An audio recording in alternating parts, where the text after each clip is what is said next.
आज जो हम सीखने जा रहे हैं वो है different type of numericals depended on this chapter. ये चैप्टर के बेस पर जितने सम है अलग अलग मेथड के वो हमें लेने हैं। बट आज एक टॉपिक को हम पकड़ेंगे, उसके बेस्ड जितने सम है वो हमें क्लेरिफाई करने हैं। जेई नीट में किस तरीके से पूछे जाते हैं और रेगुलर बोर्ड एग्जाम में कैसे पूछे जाते हैं। तो जेई नीट को ध्यान में रखते हुए ये पूरा लेक्चर आज हमें अटेंड करना है। सिर्फ न्यूमेरिकल्स। न्यूमेरिकल, सिर्फ न्यूमेरिकल्स, और एक नहीं, दो से तीन। बच्चे, माइक किसका चालू है बीच में? देखिए, न्यूमेरिकल सिर्फ इसलिए अहम है हमारे लिए ये चैप्टर में क्योंकि जेई नीट में भी और बोर्ड में भी इसके बेस्ड न्यूमेरिकल जबरदस्त पूछे जाते हैं। बराबर है। तो दो लेक्चर हम ऐसे लेंगे कि जिसमें ये चैप्टर के बेस पर पूरा जेई नीट जो है वो हम क्लियर कर पाए। मिनिमम दो लेक्चर, तीन है तो तीन भी होंगे तो वो हम लेंगे। बट न्यूमेरिकल्स हम टॉपिक वाइज जाएंगे, जिसमें पहला टॉपिक जो है वो है मोल कंसेप्ट। इसके बेस पर ढेर सारे न्यूमेरिकल्स क्रिएट हो सकते हैं। बराबर है। हम धीरे धीरे कवर करेंगे, कोई जल्दबाजी नहीं है। कितनी चीजें आपको पता होनी चाहिए when we are calculating the mole concept based numericals. तो सबसे पहले तो वन मोल मतलब कितनी एंटिटी आती है वो आपको पता होना चाहिए। वन मोल मतलब क्या? तो 6.022 into 10⁻23। इतने एटम भी हो सकते हैं या मोलिक्यूल्स भी हो सकते हैं या आयंस भी हो सकते हैं। बराबर है। या तो वन मोल का मतलब ये होता है कि मोलिक्यूलर मास जितना मास, या एलिमेंट की बात है तो एटॉमिक मास जितना मास, तो वन मोल गिना जाता है वो। अब देखो ये सारी चीजें इक्वल है, इसका मतलब ये कोई मोलिक्यूल के मोलिकुलर मास जितना मास आप लेते हो तो उसमें दैट मच मोलिक्यूल्स जो है वो प्रेजेंट होते हैं। 6.02 into 10⁻23 molecules will be there. अगर आप कोई एलिमेंट का एटॉमिक मास जितना मास लेते हो, फॉर एन एग्जांपल सोडियम, तो सोडियम का 23 ग्राम पर मोल एज वी नो। तो 23 ग्राम सोडियम आप लेते हो तो उसमें 6.022 इंटू 10⁻23 एटम सोडियम के होंगे। या तो आप कह सकते हो कि वन मोल सोडियम जो है वो है। या कोई चीज गैसियस है, खास याद रखिए for gaseous things one mole का मतलब होता है एसटीपी पर। एसटीपी का मतलब है स्टैंडर्ड टेम्परेचर एंड प्रेशर। तब 22.4 लीटर वॉल्यूम होता है कोई भी गैस का। कहां पर यह पढ़ा था, किसी को याद है? हमने ये चीज कहीं पर पढ़ी थी कि equal volume of gases contains equal number of atoms और मोलिक्यूल। ऐसा कोई रूल था अगर आपको याद है तो। गैलुसाक्स लॉ ना, गैल्यूसेक्स लॉ नहीं, उसके बाद में पढ़ा था हमने। एवोगेड्रोस लॉ ये कहता है कि अगर अलग अलग गैस का सेम टेम्परेचर और प्रेशर पर आपने सेम वॉल्यूम लिया है तो उसमें नंबर ऑफ पार्टिकल्स भी क्या होंगे? सेम। बराबर है। ये एवोगेड्रो ने कहा था। गैल्यूसेक्स लॉ में तो क्या था कि आप जो रिएक्टेंट ले रहे हो उसको बाय वॉल्यूम प्रोपोर्शन अगर आप लेते हो, प्रोपोर्शन बाय वॉल्यूम, तो वो रिएक्ट एक दूसरे के साथ जो होते हैं वो कोई सिंपल होल नंबर में रिएक्ट होंगे, ऐसा हमने कहा था। हमने मतलब गैल्यूसेक ने कहा था। बट इतनी चीजें आपको पता होनी चाहिए कि गैसियस है तो 22.4 लीटर का मतलब वन मोल होता है, या इतने पार्टिकल्स होते हैं, या उसके मोलर मास जितना मास होता है। इसका मतलब एसटीपी पर आप कोई गैसियस कंपाउंड या एलिमेंट का मोलिकुलर मास जितना मास लेते हो तो उसका वॉल्यूम कितना होता है? 22.4। मतलब ये चारों चीजें एक दूसरे के साथ इंटर रिलेटेड है, ये खास याद रखना है। बराबर है। अब हम सम गिन सकते हैं, और मोल के लिए मैंने एक और फॉर्मूला दिया है। अगर मोल कैलकुलेट करना है तो मोलरिटी के टाइम मैंने कहा था मोल का मतलब given weight upon molecular weight. बराबर है। ये आपको याद रखना है तो हम जो है वो सम अच्छी तरीके से पढ़ पाएंगे, ये याद रखिए, कैलकुलेट कर पाएंगे। अब हम पहला सम लेते हैं और किस तरीके से गिनना है वो सीखते हैं। बराबर है। धीरे धीरे धीरे हमें न्यूमेरिकल्स समझने हैं, कोई जल्दबाजी नहीं है। आपको मेथड पता होनी चाहिए कि कैसे सोचना है, बस बाकी सब ऑटोमेटिक होता जाएगा। सबसे पहला क्वेश्चन है कि हाउ मेनी एटम्स देखो क्या वर्डिंग्स यूज की है ना, वो भी देखना है। How many atoms and molecules of sulphur are present in, हम ले लेते हैं 64 ग्राम ऑफ सल्फर। अब देखो आपको ये पता होना चाहिए, नहीं है तो अब होना चाहिए। सल्फर जो है ना वो जब मिलता है ना तो S8 के फॉर्म में मिलता है। मोलिक्यूल जो है वो सल्फर का, उसमें सल्फर के कितने एटम जुड़े हुए होते हैं? 8 8 एटम। क्राउन फॉर्म करता हाँ, है। Very good. क्राउन सल्फर उसे कहा जाता है। तो सल्फर वेराइटी में मिलता है, 6 सल्फर जुड़े हैं, सब सल्फर भी आता है, बट जनरल जो सल्फर है ज्यादा प्रोपोर्शन में जो मिलता है वो S8 टाइप का मोलिक्यूल है, वो मिलता है। बस ये हमारा प्रॉब्लम है। अब कैसे सोल्व करना है वो देखना है। देखो सबसे पहले तो 64 ग्राम सल्फर हमें दिया हुआ है, वो आपको याद रखना है। और क्वेश्चन क्या है, दिया गया डेटा ये है कि 64 ग्राम सल्फर दिया है और सल्फर S8 फॉर्म में है, ये दिया गया डेटा है। और गेन करना क्या है, हमें फाइंड करना क्या है, वो एटम्स। एटम्स और मोलेक्यूल दोनों। अब जब मोलेक्यूल की बात आती है, मतलब S8 एक मोलेक्यूल हुआ, 8 सल्फर जुड़ते हैं ना तो एक मोलेक्यूल हुआ, ये याद रखिए। बट जब एटम की बात आए तो हर एक सल्फर अलग गिना जाएगा, बराबर है। Each and every sulphur can be calculated in the atom, ये याद रखना है। अब हमें सबसे पहले तो सल्फर का एटॉमिक मास पता होना चाहिए कितना है। सल्फर जो है, जैसे हाइड्रोजन का 1 लेते हैं, कार्बन का 12 लेते हैं, बराबर है, उस तरीके से सल्फर का एटॉमिक मास कितना होता है वो पता होना चाहिए। तो 32 ग्राम पर मोल, ये सल्फर का एटॉमिक मास है, ये याद रखिए। क्लियर? अब एक सल्फर का 32 ग्राम पर मोल है, तो यहां पर कितने सल्फर है? 8 into 8। 8 करना पड़ेगा। इसका मतलब एक एसिड मोलिक्यूल है, उसका 32 into 8 मतलब 8 to the 16, 25, 256 ग्राम पर मोल। एक मोलिक्यूल का इतना, एक मोल में, मोल पर मोल लेते हो तो मोलिक्यूलर मास इतना होता है 256। बट हमें तो कितना ग्राम दिया गया है, आप जरा देखिए। प्रोवाइडेड 64 ग्राम। तो मोल 64। फाइंड करना पड़ेगा। वेरी गुड, मतलब मोल गिवन हम, वेट बाय मॉलिक्यूलर वेट। हाँ given weight by molecular wait. तो हमने ऊपर लिखा कि मोल मतलब क्या, तो हम यहाँ पर लिख सकते हैं mole means given weight by molecular weight. Given weight कितना है भाई? 64। मोलिकुलर वेट कितना है? 256। कितना आएगा? 1/4. Very good. तो मोल जो है वो 1/4 मिले हैं हमें। अब हमें क्रॉस मल्टीप्लीकेशन करना है, अगर आप समझ पाए हो तो, कि 1 भाई mole is equal to 6.022 very good, हाँ 10। 1 तो 1 मोल 4। जो है, बट वो किसके लिए? मोलेक्यूल के लिए, वो याद रखिए, क्योंकि ये S8 के मोल है, ये अभी याद रखना है।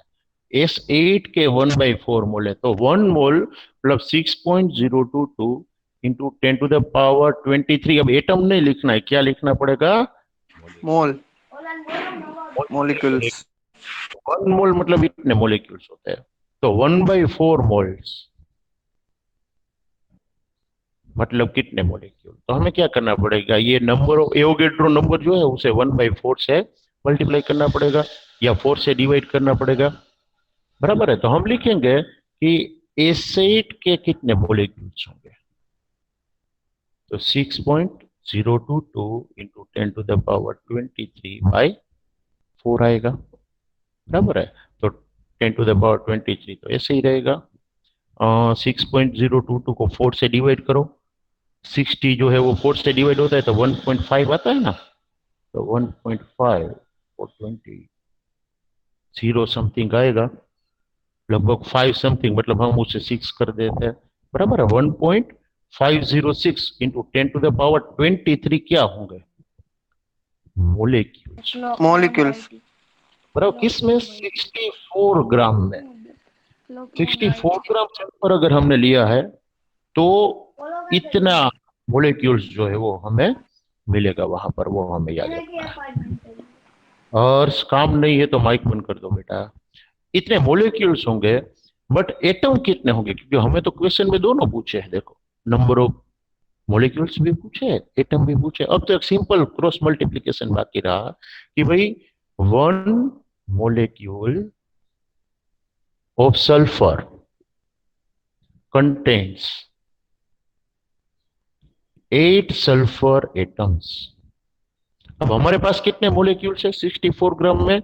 1.506 इंटू 10⁻23 मोलिक्यूल्स है।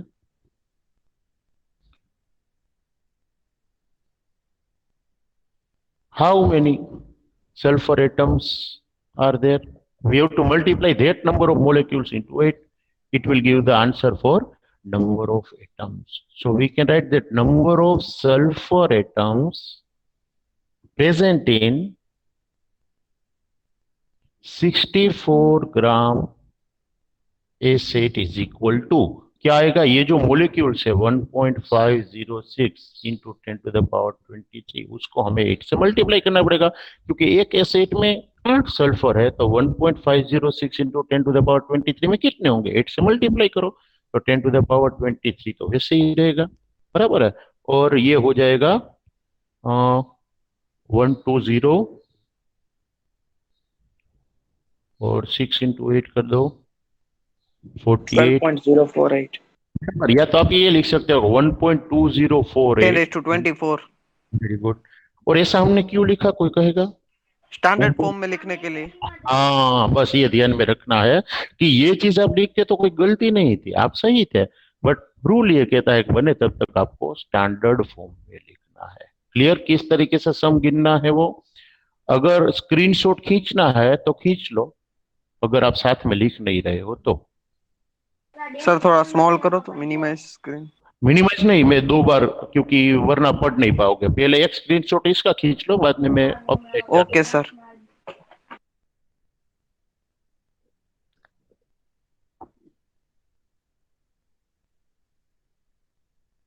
हो गया? हाँ सर। Okay,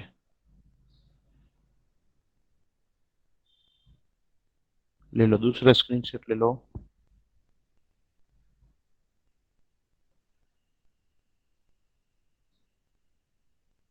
done? निकाल लिया। चलो लास्ट ले लो, काम खत्म हो जाए। हो गया।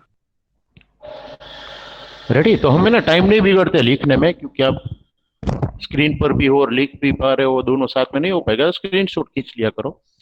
एक सम हमने इस तरीके का किया। अब दूसरा एक सम लेते हैं सेम टाइप का, कि calculate the number of molecules, calculate the number of molecules present in 34.20 grams of sucrose। Sucrose का फॉर्मूला पता है किसी को? C12। यस यस, सही है, इतना ही याद है। इतना ही याद है। चलो कोई दिक्कत नहीं, इतना तो हाइड्रोजन याद है ऑक्सीजन आपको, का नहीं पता है। कोई दिक्कत नहीं। बट देखो, मैंने इसको यहाँ पर इसलिए स्टॉप कर आपको दिया होगा फॉर्मूला न्यूमेरिकल्स में, कोई दिक्कत नहीं। बट अगर नहीं भी दिए तो आपको पता चल जाएगा, क्योंकि 11th खत्म होते होते आप ये सारे फॉर्मूला के टच में आ जाएंगे। सुक्रोज जो है उसका है C12H22O11, बराबर है। ये है सुक्रोज, जो हम शुगर यूज करते हैं। इसे केन शुगर भी कहा जाता है, सिप शुगर भी कहा जाता है। कोई भी फॉर्म में लिखा हो, आपको C12H22O11 यहाँ पर लिखना है। बट उसके 34.20 ग्राम में कितने मोलिक्यूल्स है वो आपको कैलकुलेट करना है। सबसे पहला स्टेप क्या करोगे? अब आपने ऊपर जो चीज पढ़ी उसके हिसाब से आप पता लगा सकते हो, क्या लॉजिक लगा? मॉलिक्यूलर वेट निकालेंगे। Very good. किसका? सुक्रोज का मोलिकुलर वेट सुक्रोज का। आपको पता हो, बराबर है। तो लिखना है मोलिकुलर वेट ऑफ सुक्रोज।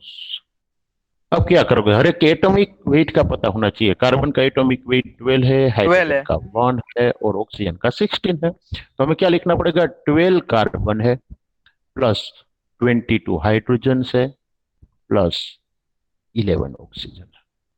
तो 12 इंटू 12 आएगा प्लस 22 वो 22।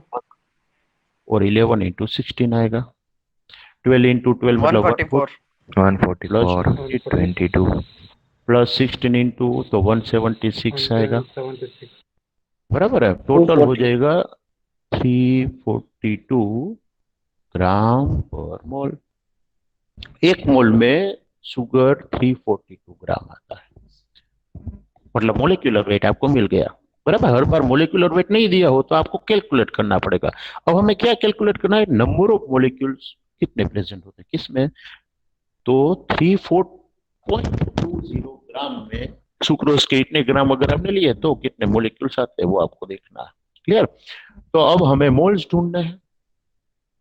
मोल्स मतलब given weight by molecular wait. Molecular weight हाँ, तो गिवन वेट कितना दिया है जो प्रॉब्लम में, 34.20 ग्राम 34.20 अपॉन 342। क्लियर। तो अगर आप इस हिसाब से चलते हो तो कितने मोल मिलेंगे आपको, आप डायरेक्ट भी कैलकुलेट कर सकते हो। 1/10 मोल 1/10 मोल, बराबर है, मतलब 0.1 यहां पर आप लिख पाओगे। जीरो यहां पर लिखो या ना लिखो कोई अहमियत नहीं है इसकी, बराबर है। 0.1 मोल आपको दिए जाएंगे। हाँ, एक्यूरेसी में है, अगर सिग्निफिकेंट फिगर देखो तो उसमें है, बट जनरली हम लास्ट वाले जीरो को कैलकुलेशन के टाइम कंसिडर करेंगे नहीं। तो 0.1 मोल शुगर आपको दी है, सुक्रोज आपको दिया है, तो मोलिक्यूल्स कितने होंगे। तो इजी टू कैलकुलेट है कि भाई 1 मोल कोई चीज का है तो 6.022 इंटू 10⁻23 मोलिक्यूल्स आर देयर। तो 0.1 मोल में कितना, बराबर है। तो आपको सिर्फ क्या करना है, 34.20 ग्राम सुक्रोज कंटेन्स कितने मोलिक्यूल, तो आपको सिर्फ क्या करना है 6.022 इंटू 10⁻23 इंटू 0.1, मतलब 10⁻23 के बदले क्या हो जाएगा 10⁻22, 10⁻22 बराबर है। तो ये आंसर हो जाएगा 10⁻22। इतने मोलिक्यूल्स होंगे अगर आपने सुक्रोज में 30 सुक्रोज, अगर आपने 34.20 ग्राम सुक्रोज लिया है ना तो उसमें इतने मोलिक्यूल्स होंगे, बराबर। इससे ज्यादा ट्रिवियल बनाना है ना, थोड़ा हार्ड बनाना है तो आपको एक और चीज पूछ लेंगे, क्या, हर एक एलिमेंट के एटम कितने होंगे, एटम्स बराबर। तो एटम्स आपको क्या करना है कि भाई एक मोल, एक मोलिक्यूल अगर है तो कितने कार्बन के एटम है, तो 12। तो इतने में कितने, तो मल्टीप्लाई इट बाई 12, उतने कार्बन के एटम होंगे।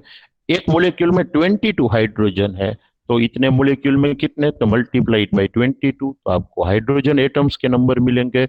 और एक मोलिक्यूल में 11 ऑक्सीजन है तो इतने मोलिक्यूल में कितने एटम ऑक्सीजन के होंगे, तो इंटू 11 कर दो, बराबर है। तो आपको ऑक्सीजन के एटम मिलेंगे, मतलब और 3 कैलकुलेशंस बढ़ जाएगी अगर आपको नंबर ऑफ एटम्स अलग अलग एलिमेंट के पूछे तो। और ध्यान से वहां पर पढ़ना है कि आपको find the number of atoms for each element ऐसा लिखा है, या ऐसा लिखा है find the number of atoms present in it.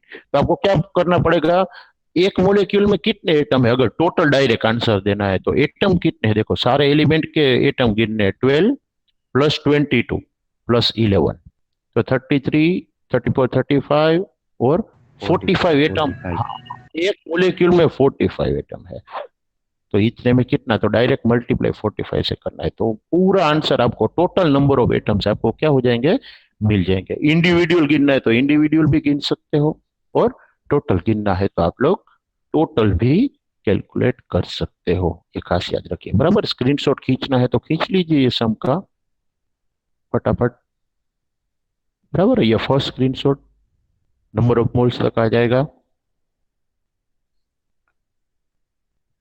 हो गया। चलो सेकंड ले लो, काम खत्म हो जाए।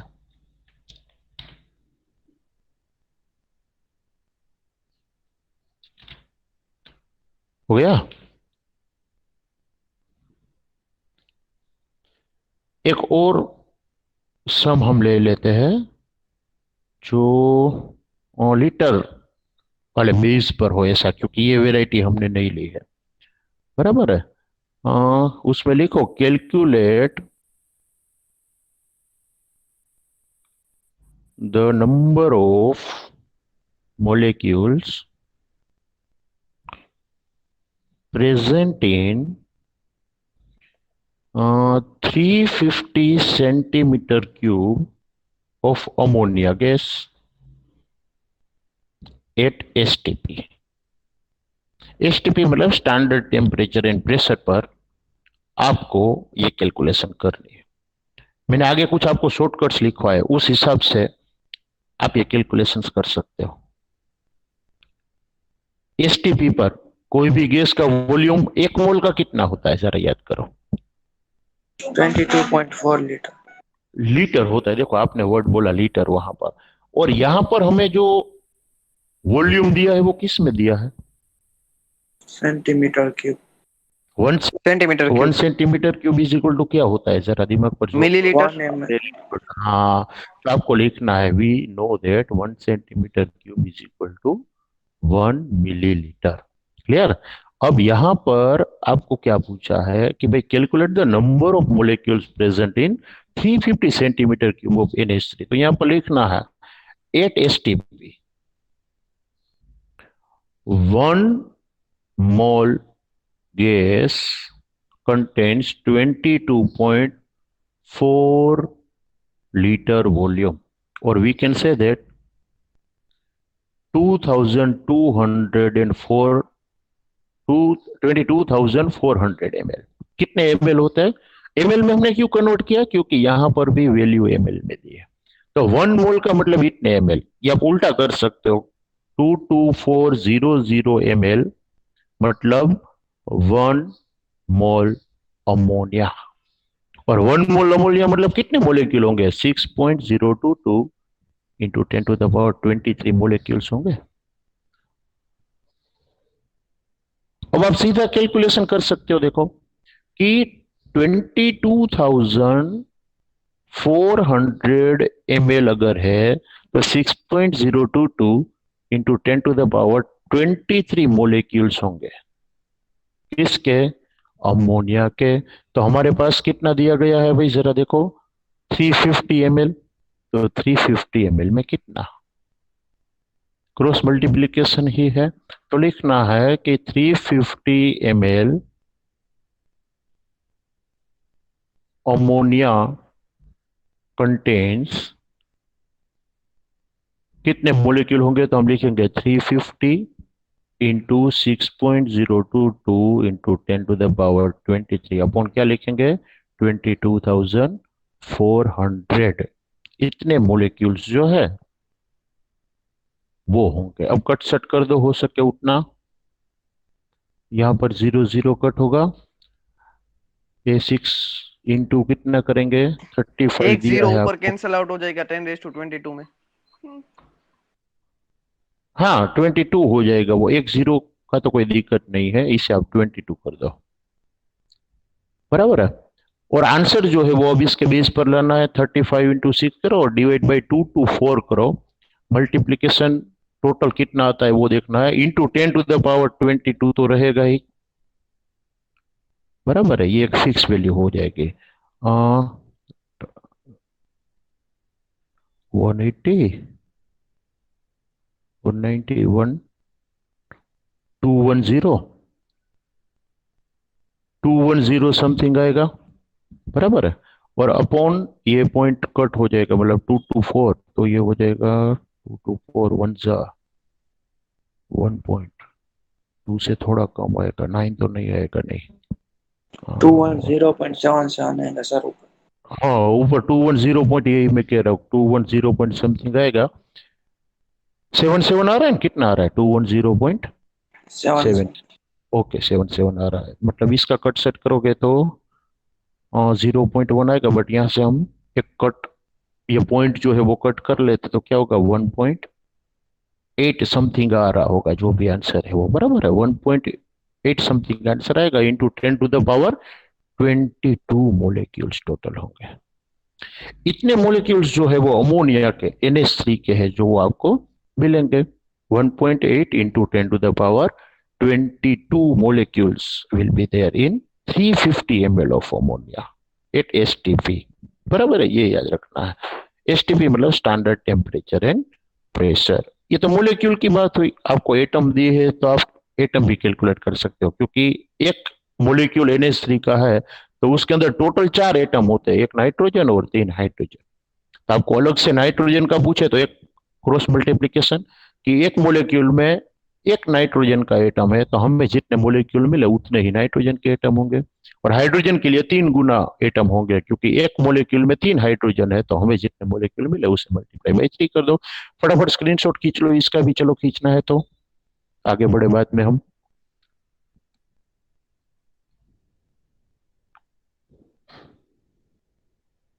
हो गया? यस ओके चलो, चलिए सेकंड खींच लो, काम खत्म हो जाए। हो गया।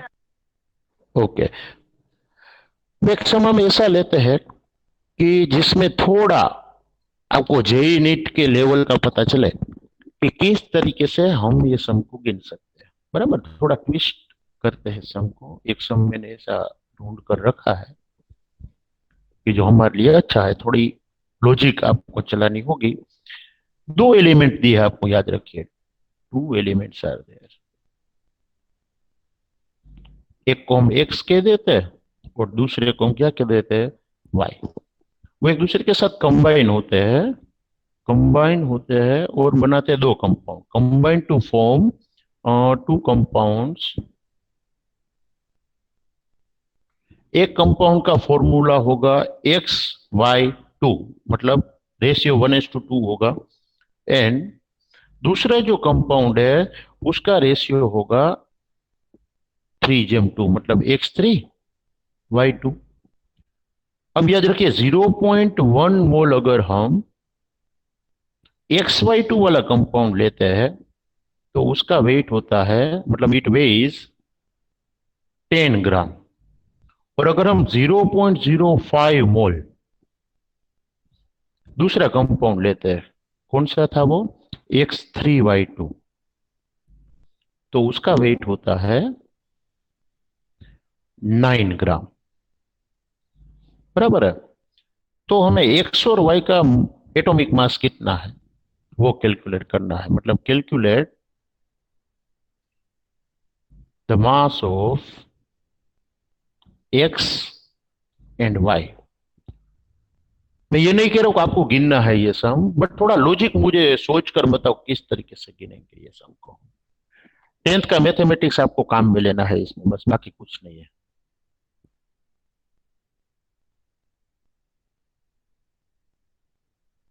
थोड़ा सोच कर बताओ किस तरीके से हम ये सम को सोल्व करेंगे।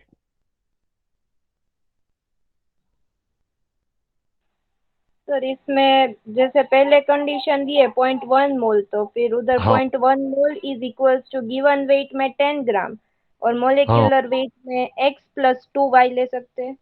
वेरी वैसे ही गुड। दूसरा इक्वेशन फॉर्म होगा 0.05 is equal to 9/3x plus 2y। फिर दोनों इक्वेशन सॉल्व कर दो। हाँ, बट उसमें आप, हाँ, दोनों इक्वेशन सोल्व करते हो, वेरी गुड। बस इस तरीके से करना है। आपने जो कहा ना वो मेथड बिल्कुल सही है, बट पहले हमें ये 0.1 मोल जो दिया है ना उसे 1 मोल में कन्वर्ट करना होगा ना बच्चे, क्योंकि हम पर मोल गिनते हैं। देखो, क्योंकि आंसर जो आएगा ना वो ग्राम पर मोल में आता है, जरा याद करो।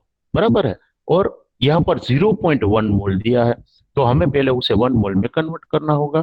तो आपने बिल्कुल सही कहा, पहले आप x प्लस 2y ले सकते हो, यहाँ पर क्या ले सकते हो, 3x plus 2y is equal to, यहाँ पर 0.05 मोल दिया है मतलब 9 ग्राम होता है, वो आप ले सकते हो। तो दोनों का आप टोटल करके, मतलब कि 2 इक्वेशंस बना के आप आगे बढ़ सकते हो इजीली। चलो लिखते हैं, आप जिस तरीके से कह रहे हो उसी तरीके से हम लिखते हैं। मोलर मास ऑफ XY2 सबसे पहले आपको दिया है, तो आप यहां पर लिखोगे मोलिकुलर वेट ऑफ XY2। इसका मतलब आप करोगे x प्लस 2y, जैसे आपने काम करते जाते हैं। बट ये तो 0.1 मोल लेते हो आप, तो क्या होता है, x plus 2y is equal to क्या होता है, 10 होता है। ये 0.1 के लिए, तो 1 मोल के लिए कितना होगा जरा देखो, x 1 plus mole. 2y equal to 100। Very good, x plus 2y is equal to 100। ये पहला जो है वो फॉर्मूला आपके लिए बना, इक्वेशन बना। अब आप उसी तरीके से क्या करोगे कि भाई 0.05 मोल क्या था, x3y2 मतलब 3x प्लस 2y आप लिख सकते हो। वो कितना था, 9 ग्राम था, बराबर है। तो यहां पर 1 मोल मतलब कितना होगा, 0.05 कितने से मल्टीप्लाई करो तो 1 होगा भाई। यहां पर 1 लाना है तो कितने से मल्टीप्लाई करोगे आप, 20 से मल्टीप्लाई करना होगा, if I am not wrong, बराबर। 20 से मल्टीप्लाई करो 0.05 को तो क्या हो जाएगा 1। तो इसको भी 20 से मल्टीप्लाई करो तो क्या मिल जाएगा दूसरा equation, 3x plus 2y is equal to 180। Is that clear? तो ये हो गया सर आपके, x 40 और y 30। मे भी, चलो देखते हैं, आप सही होंगे, बराबर है, क्योंकि इक्वेशन ही सोल्व करना है, बाकी कोई बड़ी बात तो करनी नहीं है। तो इक्वेशन में दोनों में 2y कॉमन है, देखो, बराबर है। तो हम क्या कर सकते हैं, इक्वेशन नंबर 2 में से इक्वेशन नंबर 1 को माइनस कर दो, 2 में से 1 को माइनस कर दो तो क्या होगा, 3x plus 2y is equal to 180 minus x plus 2y is equal to 100। और हमने माइनस किया है मतलब सबकी जो साइन है वो चेंज हो जाएगी। तो 3x माइनस एक्स मतलब 2x, 2y कैंसल, 180 माइनस 100 मतलब 80, बराबर है। तो x इज इक्वल टू क्या होगा, 80/2 40 40। तो x वाला जो एलिमेंट कौन सा है वो हमें पता नहीं, बट x वाला जो एलिमेंट है उसका एटॉमिक वेट 40 होगा। और एक मिल जाए तो दूसरा तो मिल ही जाएगा। इक्वेशन 2 में उसकी वैल्यू पुट कर दो x की, बराबर है, by putting x into equation 2, what should we get? यहाँ पर हम 40 प्लस 2y इज इक्वल, हाँ 100 रख देंगे तो 2y इज इक्वल टू क्या हो जाएगा 60, तो y इज इक्वल टू क्या हो जाएगा 30।